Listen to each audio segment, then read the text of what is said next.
الو، مساء الخير يا مدام، اهلا بيكي. معاكي مستر ايمن تدرس. يا مستر، انا ابني بيتوتر جدا قبل الامتحان وبيرتبك، ايه الحل في المشكله دي؟ دي مشكله كبيره جدا.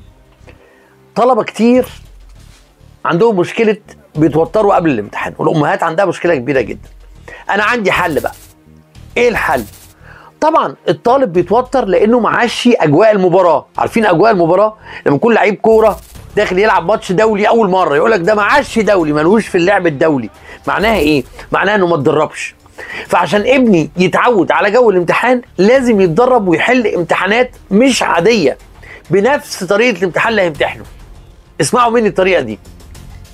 لو ابنك امتحانه بعد شهر، اديله امتحان شبه الامتحان، بنقول عليه موك، مرتين في الاسبوع، يعمل 8 مرات قبل الامتحان، تدريب زي الماراثون، يتدرب عليه، يحل زيه بالتايم نفسه. ابنك بعد كده هيحس انه ده شيء معتاد، انه هيعتاد الاجرام، هيعتاد الامتحانات، فبالتالي هيخش الامتحان هتقل نسبه كبيره جدا من التوتر اللي بيحصل له. طريقه سريعه وجميله وجربتها مع بنتي، جربوها مع اولادكم وابعتوا الفيديو ده لكل اصحابكم، علشان الناس كتير بتسال السؤال دوت وعايزين يعرفوا الرد. شكرا، كنت معاكم مستر ايمن تدرس.